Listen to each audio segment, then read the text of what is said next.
البدع والأهواء، أهل البدع العقائدية وأهل البدع السياسية. نقول بيننا وبينكم السلف، بيننا وبينكم الكتب، كان أحد يقول البدع بيننا وبينكم.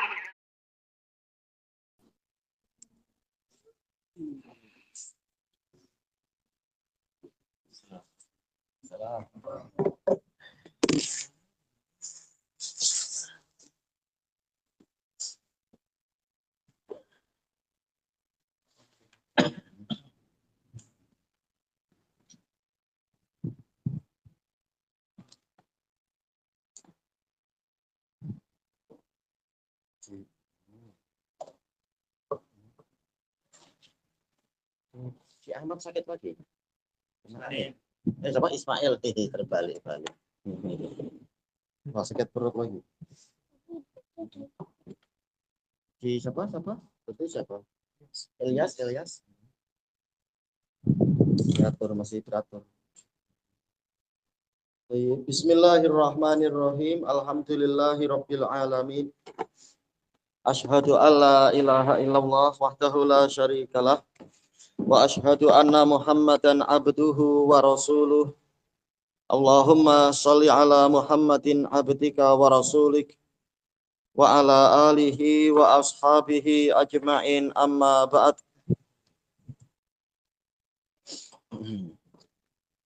Kita masuk ke pembahasan di muka surat 95 dari Kitabul Adab, masih di Al-Mustawa Salif, level yang ketiga.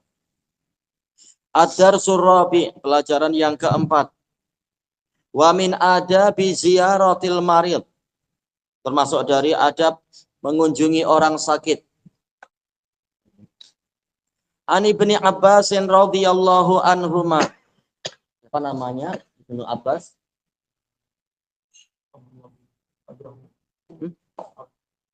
Siapa?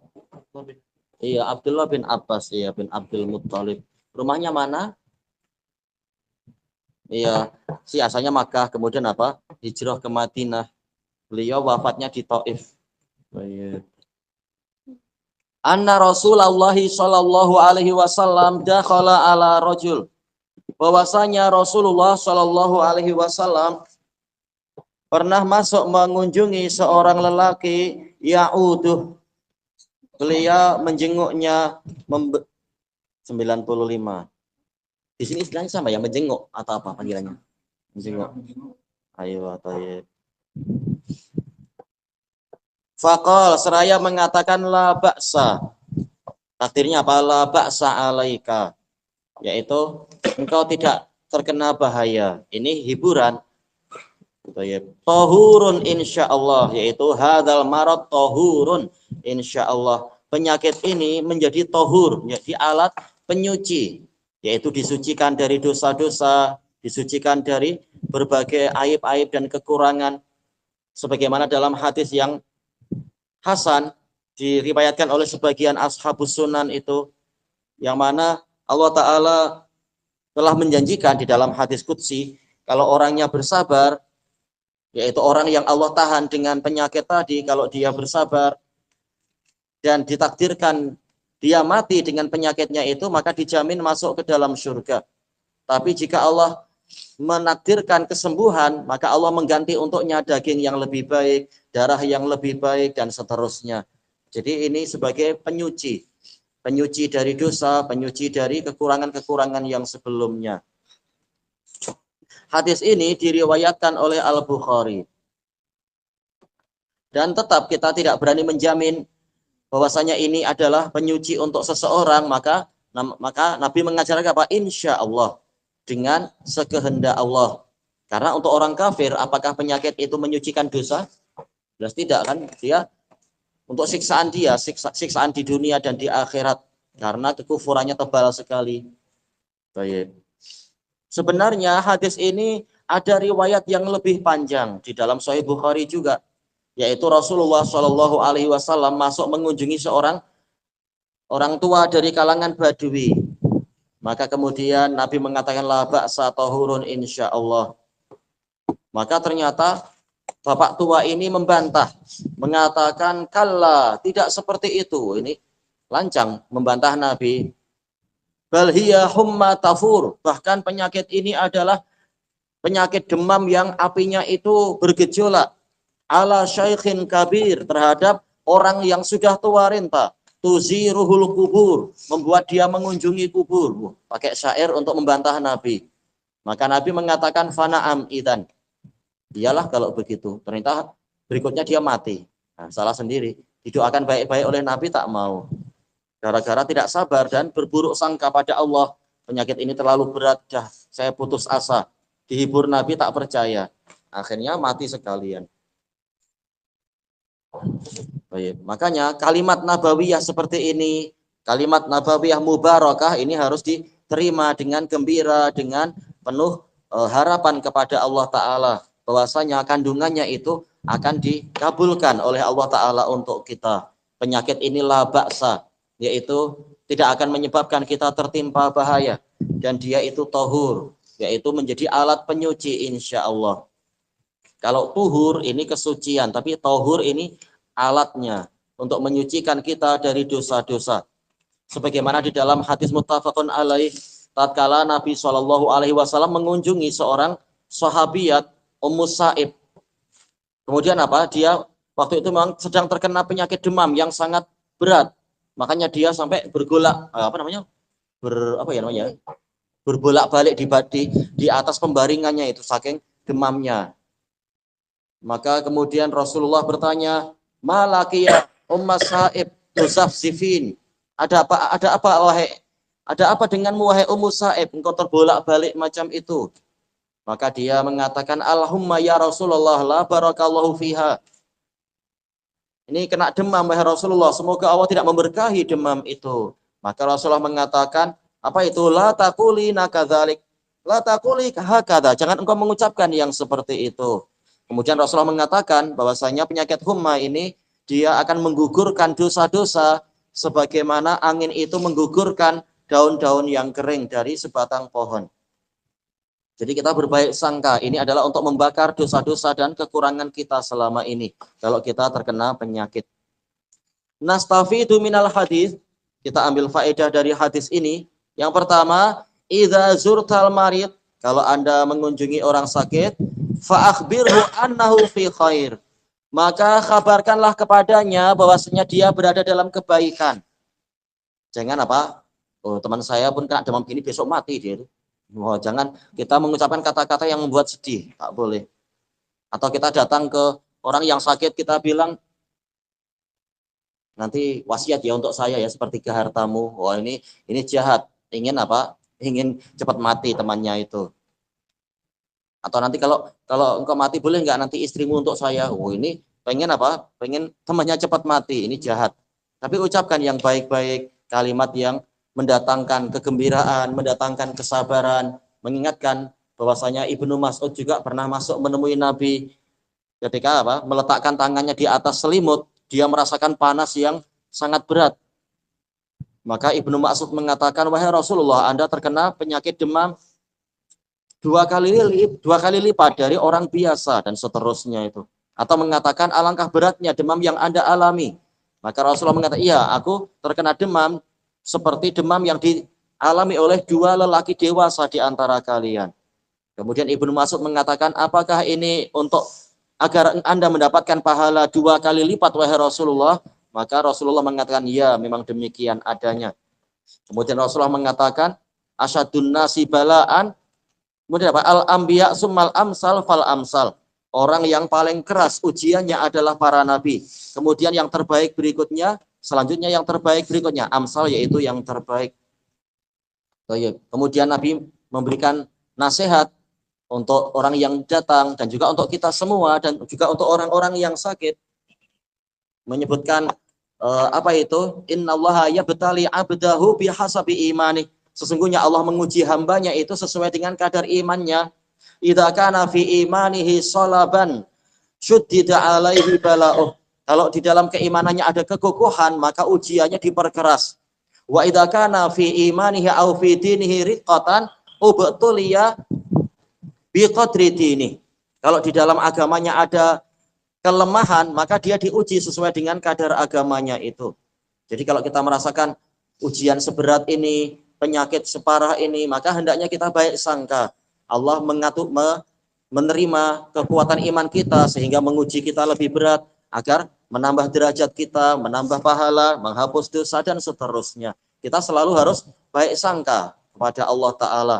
Ya, kalimat-kalimat seperti ini perlu diberikan kepada orang-orang yang sakit. Kita menghibur dia bahwasanya Rasulullah Shallallahu Alaihi Wasallam pernah menyebutkan firman Allah Ta'ala, yaitu hadis Anas ibnu Malik, ana inda dhanni abdi bi.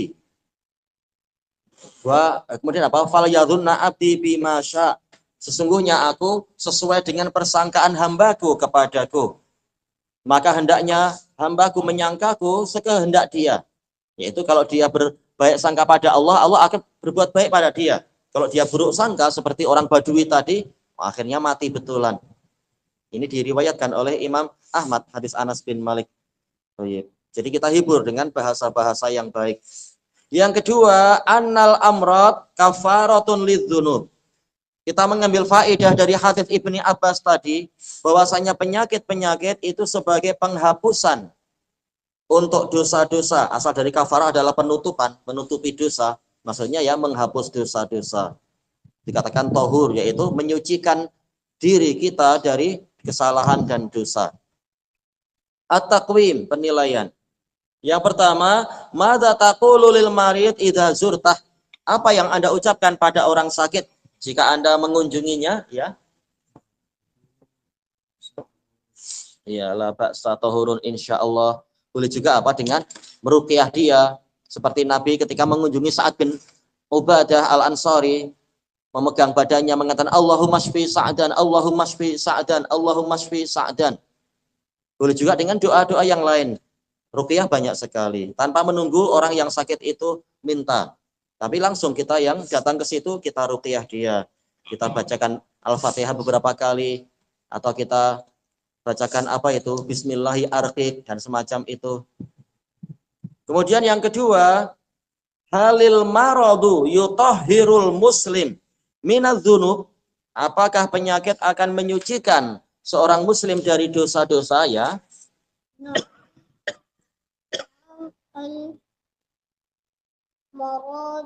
Maradu Tak ada titik. Yuk. Yutahhirul muslima minaz-zunubi. Apa artinya? Ya, orang muslim yang sakit. Al-marad, apa arti marad? Apa arti marad? Marad artinya apa? Sakit. Sakit untuk muslim apa adalah kebaikan. Bukan gitu mengartikannya. Gimana mengartikannya? Gimana? Al-marad yutahhirul muslima minadz-dzunub. Penyakit itu menjadi agak seperti penyuci untuk orang yang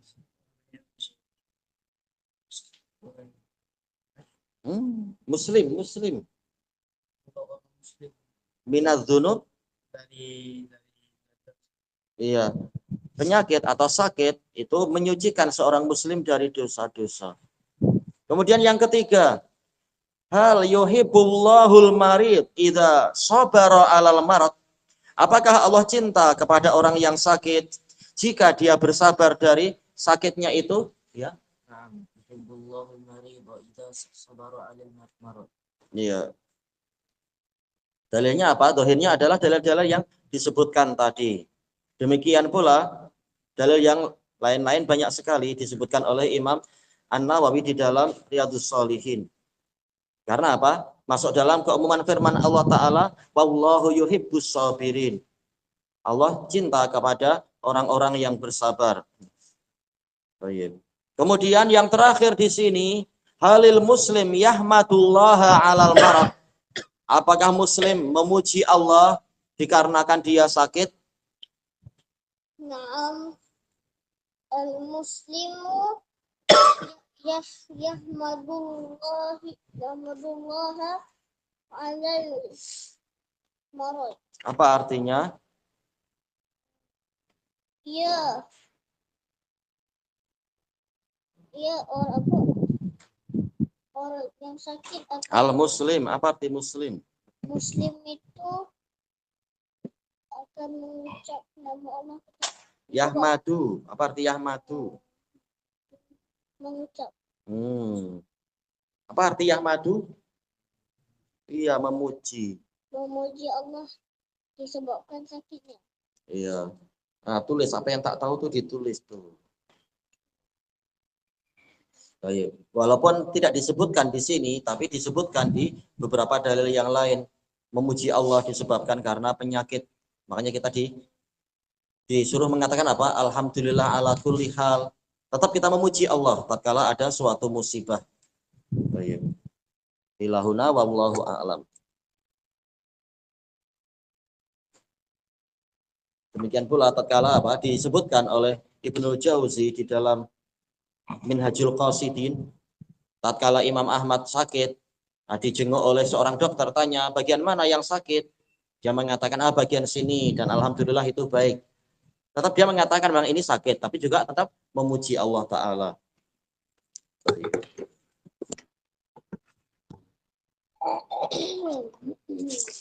Ini juga hampir habis ya yang Qawaidul Arba. Nanti apa? Masuk berikutnya. Ushul Sittah insyaallah. Bismillahirrahmanirrahim. Kita masih di muka surat 34 dari Syarah Qawaidil Arba karya Al-Fadilatul Syekh Shalih Al-Fauzan hafizahullahu taala, yang membahas, yang terakhir dibahas adalah kesyirikan orang-orang terdahulu. Mereka berbuat syirik di masa lapang, adapun di masa susah mereka hanya mentauhidkan Allah. Sekarang kata beliau, amma musyriku hadzal zaman, adapun orang-orang musyrik di zaman sekarang, yakni al-mutaakhirin, yaitu generasi belakangan, alladzina hadasa fihi musyrik, yang mana kesyirikan terjadi, hadasa artinya terjadi pada mereka, min hadhil ummatil muhammadiyah, dari umat Nabi Muhammad ini. Fa inna syirkahum daimun firrakhai wasyiddah, maka sesungguhnya kesyirikan mereka terus-menerus terjadi, terus-menerus berlangsung di masa lapang dan di masa susah. Tentunya yang salah bukan Nabi Muhammad, tapi orang yang memilih berbuat syirik, memilih murtad dan yang semacam itu. Adapun orang Islam yang hakiki, dia tak mau berbuat syirik pada Allah Ta'ala. La yukhlisuna lillah, mereka tidak mengikhlaskan ibadah untuk Allah. Wala fi halatis syiddah, macam ada yang hilang ya, yaitu dalam suasana lapang mereka tidak mengikhlaskan ibadah pada Allah. Demikian pula dalam suasana susah mereka tidak mengikhlaskan ibadah kepada Allah. Harusnya gitu ya. Bahkan kullamashtadda bihimul amr, setiap kali urusannya semakin parah, ishtadda syirkuhum, kesyirikan mereka pun semakin parah juga. Wanida'uhum, demikian pula panggilan mereka ketika memanggil-manggil lil Hasan wal Husain, ini untuk orang-orang Irak, orang-orang Iran, orang-orang Yaman yang dari kalangan Syiah Rafidhah, manggilnya Hasan, manggil apa? Husain seringnya. Kalau Hasan ini sangat jarang karena Rafidhah tak suka kepada Al Hasan. Kenapa? Karena Al Hasan menyerahkan kekuasaan demi mendamaikan kaum muslimin, menyerahkan kekuasaan kepada Muawiyah demi menjaga darah kaum muslimin. Sementara Syiah Rafidhah yang mereka inginkan politik, ingin kekuasaan, maka mereka tak suka Hasan. Tapi yang paling sering dikultuskan adalah Husain dari kalangan lelaki selain Ali. Wa Abdul Qadir Jailani, ini mungkin boleh dikatakan hampir seluruh dunia ya, bukan hanya di Khurasan. Beliau Jailan, yaitu di Khurasan sana, tapi di Indonesia pun diagung-agungkan. Dalam situasi susah malah mintanya pada Syekh Abdul Qadir Jailani. Sudah mati masih disuruh kerja jadi apa itu, tim penyelamat. Naudzubillah. Kasihan Syekh Abdul Qadir itu. Kalau orang akalnya masih waras untuk memahami masalah seperti ini. Demikian pula orang-orang Syam seperti yang diceritakan oleh Syekhul Islam dalam Majmu'ul Fatawa. Tatkala mereka terkena bencana di lautan, mereka malah memanggil Syekh Abdul Qadir. Disebutkan oleh Imam Ibnu Abdul Hadi Al-Hafidh Ad-Dimashqi rahimahullah di dalam kitab beliau Al-Uqudud Durriyah fi tarjumah Syekhul Islam Ibnu Taimiyah. Tatkala Syekhul Islam beliau di penjara, kalau tak salah penjara Mesir, beliau didatangi oleh sekelompok orang dari seberang lautan. Mereka sangat mengagungkan beliau, mereka bersyukur karena beliau menyelamatkan mereka di lautan. Beliau heran, aku ada di sini, saya sedang ada di penjara, gimana saya menyelamatkan kalian? Kata mereka, ketika kami sedang di tengah lautan, kami terkena gelombang yang besar sekali, badai yang dahsyat. Maka kami memanggil Anda, ya Abul Abbas, ya Abul Abbas. Tahu-tahu Anda datang terbang, menyelamatkan kapal kami. Kata Syekhul Islam, itu bukan saya, itu jin, ingin menipu kalian. Ketika kalian berbuat syirik pada Allah, maka jin membantu kalian agar kalian semakin rusak. Itu bukan saya. Kalian harus bertaubat. Nah, ini baru ulama yang benar, bukan seperti ulama-ulama sufiyah ketika dipuji-puji malah semakin menepuk dada dan seterusnya. Nah, beliau mengingatkan, ini salah, kalian tersesat, kalian telah berbuat kufur akbar dan syirik akbar, menyuruh mereka bertaubat dari yang seperti itu. Bukan untuk minta dikultuskan. Rifai ini kalau tak salah adalah orang-orang Mesir ini ya, yang Ahmad Ar-Rifai, salah satu taghut yang di Mesir di masa lampau. Wa ghairi dzalik, dan yang selain itu, termasuk yang di Taiz, yaitu sampai Ibnu Ujail. Dia mati dalam perang, kepalanya terpenggal, tapi tahu-tahu malah dimintai ini dan itu, padahal dia sendiri tak mampu menyelamatkan kepala dan lehernya dari dibunuh musuhnya. Ternyata malah masih dimintai sampai sekarang. Tentunya orang-orang sufi ya, bukan ahlu sunnah. Masih dimintai keberkahan, dimintai ini dan itu. Kuburnya sering dikasih kain-kain, nanti kainnya diambil lagi untuk diambil berkahnya. Dan seterusnya di berbagai tempat seperti itu. Mungkin kalau di Jawa ya, Wali Songo itu ya, 9 wali katanya. Na'udzubillah, banyak syirik-syirik akbar. Dalam situasi susah malah minta bantuan kepada berhala-berhala mereka. Demikian pula yang diceritakan oleh Fadilatul Syekh Hamud At-Tuwaijiri rahimahullah dalam kitab Al-Qaulul Baligh fi Raddi ala Jama'atit Tabligh. Yaitu tatkala di suatu kapal, orang-orang jamaah tabligh di situ sedang mengembara, biasa namanya khurut yang bid'ah tapi ya. Tahu-tahu kapal itu terkena bencana, lautan sedang bergejolak. Maka mereka masing-masing memanggil syekh-syekh tarikat mereka. Kita tahu jamaah tabligh, mereka yang tinggi-tinggi, yang bawah-bawah mungkin belum tahu, mereka tak menyangka kesyirikannya syirik akbar. Tapi yang sudah level atas, baru diajari syirik-syirik akbar itu. Mereka baiatnya kepada salah satu dari 4 tarikat. Tarikat Naqsbandiyah, tarikat Syahruwardiyah, Chistiyah, dan Qadiriyah. Masing-masing syekh tarikat ini menjadi Tuhan untuk mereka. Ketika dalam situasi susah, mereka memanggil Tuhan-Tuhan tadi. Bukan memanggil Allah, malah memanggil orang-orang yang sudah mati itu. Nah, ternyata di kapal itu ada salah satu dari ahli tauhid dari Saudi, kalau tak salah, mengingatkan, ini syirik akbar. Dalam situasi susah harusnya minta perlindungan dan pertolongan pada Allah. Gimana kalian malah minta kepada makhluk hidup, minta kepada makhluk-makhluknya Allah. Hampir saja dia dibunuh oleh orang-orang jamaah tabligh. Mengatakan, ini berarti kapal ini kena bencana karena kamu. Malah disalahkan. Seperti kebiasaan kaum Samud. Demikian pula kebiasaan Fir'aun. Dan juga kebiasaan penduduk Antioquia. Menyalahkan para nabi dan rasul. Tatoyurnya dengan para nabi dan rasul. Kami terkena sial karena kalian. Ini memang akal sudah hancur para musyrikun itu. Jemaah tabligh musyrikun. Kecuali yang awal-awal mungkin belum paham apa-apa, asal ikut-ikutan. Tapi yang level atas mereka musyrikun. Mereka biasa bertawaf di istilahnya itu, kubur-kubur di IPB kah? India, Pakistan, Bangladesh, kubur-kubur syekh tarikat. Jadikan tempat tawaf memang. Mereka musyrikun, bukan muslimun. Yang level atas, yang bawah-bawah mungkin belum paham, ya berarti ya dikasih udur, harus didakwahi.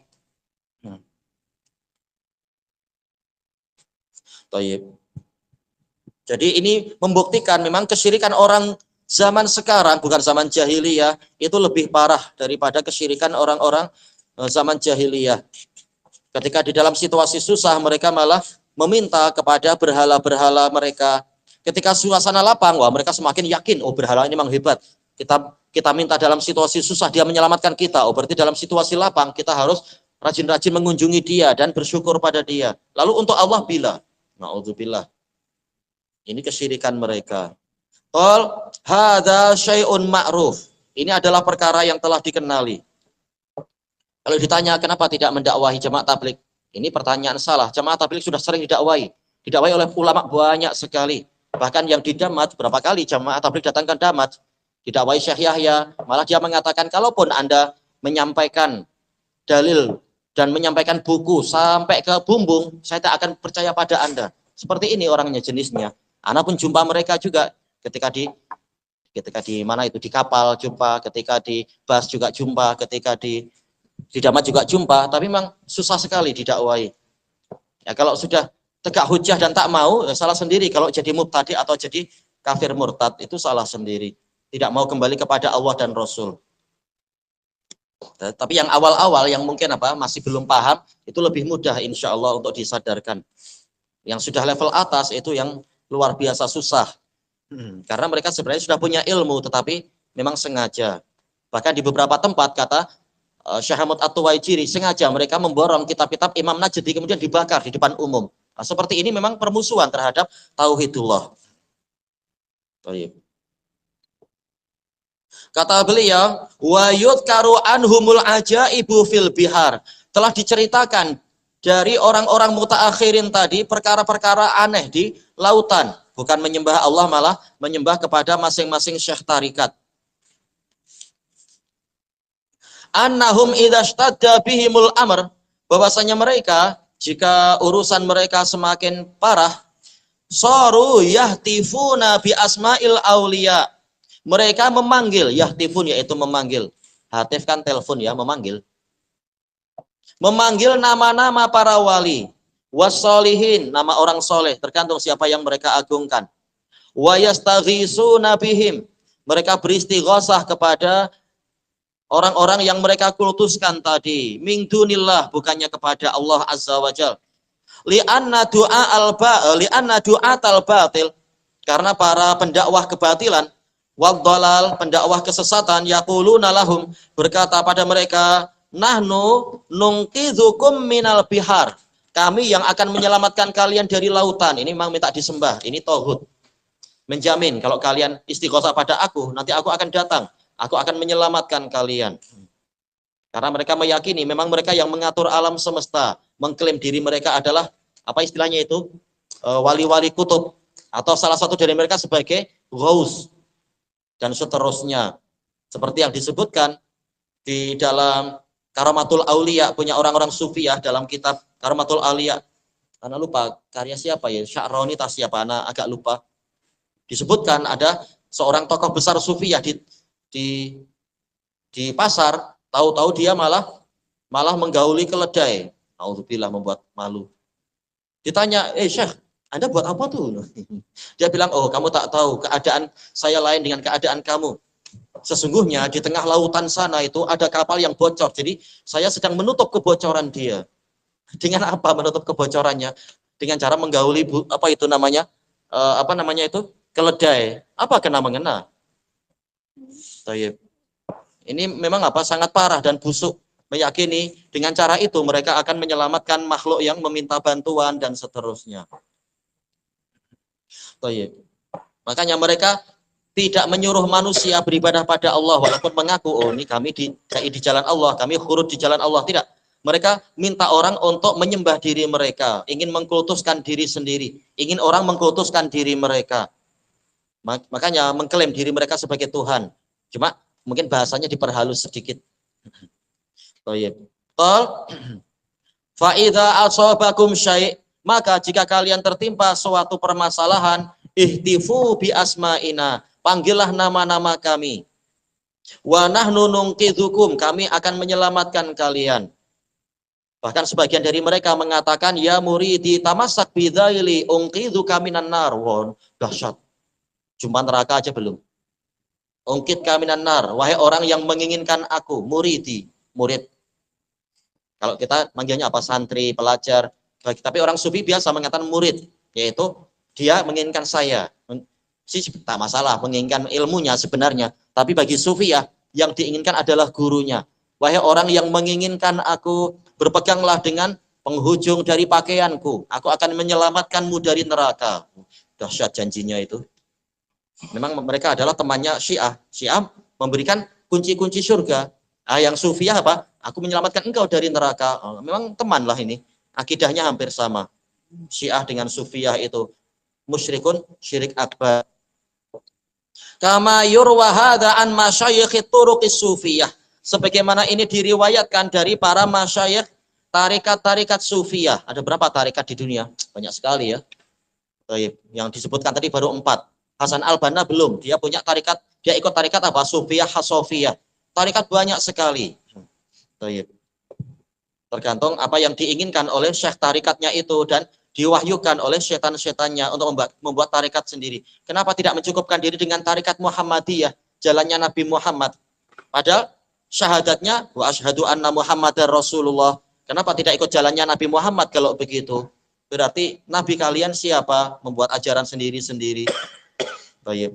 Iqra'u in syi'tum, bacalah jika kalian mau Tabaqat Asy-Sya'rani. Baik. Hampir sama kitab Tabaqat Sya'rani dengan apa? Karamatul Auliya Lisy-Sya'rani. Isinya ya khurafat-khurafat itu. Ceritanya yang mengerikan. Nauzubillah. Kita lanjutkan pada pertemuan yang akan datang insyaallah.